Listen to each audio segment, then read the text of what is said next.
European union के ambassador ने खत लिखा पाकिस्तान को कि आप रूस के खिलाफ उसके मुखालिफ स्टेटमेंट दें, उसके खिलाफ वोट दें। क्या हम कोई गुलाम हैं कि जो आप कहेंगे हम कर लें? वो भगौड़ा जो उधर बैठा है वो और उसकी बेटी वो फौज को बुरा भला कहते हैं, और शहबाज शरीफ जो भी उसको बूट नजर आता है पॉलिश करना शुरू कर देता है। ये वो जनरल जिलानी का जमाना नहीं जब उसके घर पे सरिया लगाते लगाते अब वजीर आला बना और फिर अरबोपति बन गए। जमाना बदल चुका है। ये डाकुओं का जो गुलदस्ता है, क्या आप तैयार हैं जब इंशाअल्लाह आपकी अदम इत्तेमाद की तहरीक फेल होगी तो आप तैयार हैं जो मैं आपसे करूंगा? फजलू, जरदारी, मुल्क की बड़ी बीमारी। मैं जो लोग आज मीडिया में इनकी हिमायत कर रहे हैं इन डाकुओं की, अच्छाई के साथ नहीं खड़े होते। 30 साल से आप देख रहे हैं कि मुल्क से क्या कर रहे हैं। यूरोपियन यूनियन के एम्बेसडर ने खत लिखा पाकिस्तान को कि आप रूस के खिलाफ उसके मुखालिफ स्टेटमेंट दें, उसके खिलाफ वोट दें। मैं ये यूरोपियन यूनियन के एम्बेसडर से पूछता हूं कि क्या आपने हिंदुस्तान को भी ये खत लिखा था?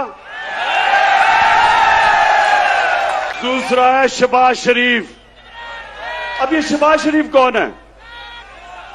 अगर आपने शहबाज शरीफ का पता चलवाना है तो कहीं से मकसूद चपड़ासी को पकड़ के ले आए।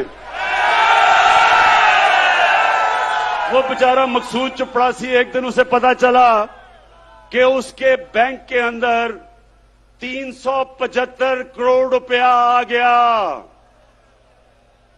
ये इसी तरह ही था कि हुदैबा पेपर मिल में लंदन में काजी फैमिली बैठी थी आज से 20-25 साल पहले, क्योंकि इन्होंने तो पुरानी चोरी शुरू की हुई है ना। तो उनको पता चला कि उनके बैंकों में लाखों पाउंड आ गए। वो बेचारे हैरान, किधर से आए हैं? पता चला यहां से चोरी का पैसा पहले उधर भेजा और उधर से रेमिटेंस दिखा के पैसा पाकिस्तान ले आए। तो शहबाज शरीफ, अच्छा अब इसका मैं आपको एक बताऊं, इन दोनों ने एक बड़ा ये हर कोई मैच खेलता है ना, तो इन्होंने एक मैच की एक टेक्निक निकाली हुई है। वो भगौड़ा जो उधर बैठा है वो और उसकी बेटी वो फौज को बुरा भला कहते हैं, और शहबाज शरीफ जो भी उसको बूट नजर आता है पॉलिश करना शुरू कर देता है। लेकिन शहबाज शरीफ, ये वो जमाना बदल गया है। ये वो जनरल जिलानी का जमाना नहीं जब उसके घर पे सरिया लगाते लगाते अब वजीर आला बना और फिर अरबोपति बन गए। जमाना बदल चुका है। आपको शहबाज शरीफ जो मर्जी आप कर लें, आपको जवाब देना पड़ेगा कि 16 अरब 1600 करोड़ रुपया आपके नौकरों के अकाउंट में कैसे आया। मैं फिर से नून लिख के पूछता हूं कि आप भी ये पूछे तो सही इससे कि 1600 करोड़ रुपया नौकरों के अकाउंट में किधर से आ गया। अगर हलाल का पैसा था तो अपने अकाउंट में लेते, क्योंकि आपने चोरी का पैसा था तो नौकरों के अकाउंट में।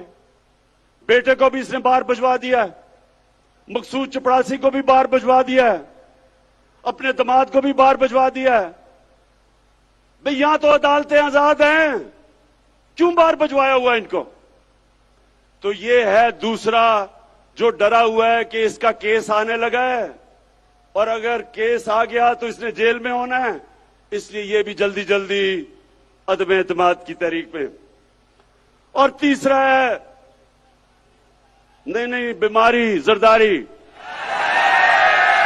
जरदारी का कमाल यह है कि जब बेनजीर इक्तदार में आई तो आते साथ ही एक साल ही नहीं लगा, सारी दुनिया में धूम मच गई मिस्टर 10% कि हर चीज के ऊपर 10% पैसे खींच लेता था। ये वो आदमी था जो बेम्बिना सिनेमा के टिकट ब्लैक करता था। उसके बाद जो इसने पैसा बनाना शुरू किया, इसके और नवाज शरीफ के ऊपर बाहर के अखबारों के अंदर मजमून आए, किताबों के अंदर इनका जिक्र आया, इनकी चोरी का। बीबीसी के ऊपर फिल्में बनी इनकी चोरी पे। इसी जरदारी को 2 दफा नवाज शरीफ ने जेल में डाला करप्शन पे, और हुदैबा पेपर मिल का जो करप्शन का केस था वो जरदारी ने उसके ऊपर बनाया नवाज शरीफ पे। 96 की असेंबली में आसिफ जरदारी से पूछा गया कि सारे महल आपका है या नहीं है। एक बड़ा महंगा इसने महल खरीदा बर्तानिया में। इसने असेंबली में कहा ये मेरा नहीं है। वो केस हुआ, केस पाकिस्तान जीत गया, सारे माल को बेचा, पैसा पाकिस्तान आना था। इतने में मुशर्रफ ने इसको एनआरओ दे दिया, पैसा भी हजम कर गया वो। ये फिर $60 मिलियन यानी $6 करोड़ पड़ा था स्विट्जरलैंड में। पाकिस्तान ने केस किया, पाकिस्तान केस जीतने लगा था, मुशर्रफ ने एनआरओ दिया, वो भी हजम कर गया। ये हैं वो लोग जो सारे मिलके कि जी वो बहुत बुरे हालात है पाकिस्तान के, अदम एतमाद हम लेके आएंगे। और चौथे नंबर पे फजलू।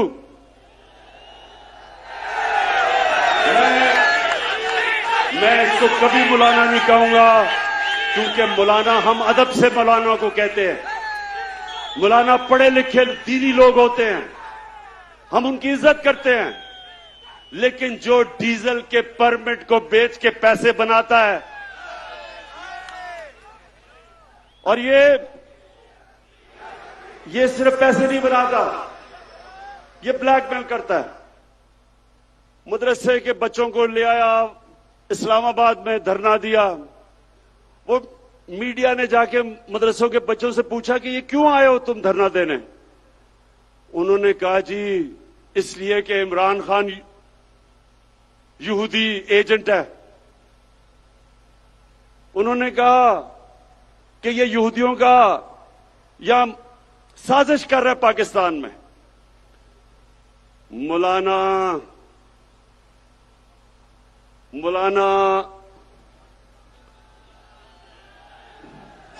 नहीं, डीजल नहीं मैं कह सकता इसको।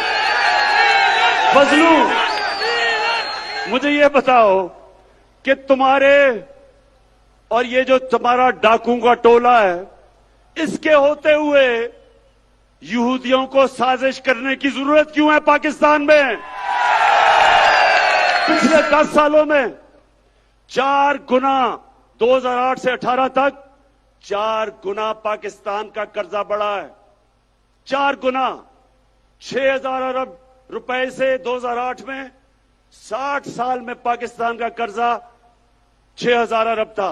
इन्होंने 10 सालों में पहुंचा दिया 30,000 अरब। तो मैं इनसे पूछता हूं कि जब आपने मुल्क को मकरूज कर दिया, जो भी हम टैक्स में इकट्ठा करते हैं आधा चला जाता है आपके लिए हुए कर्जों की किस्तों पे। तो जब आपने मुल्क को मकरूज कर दिया तो यहूदियों को साजिश करने की जरूरत क्या है? आप ही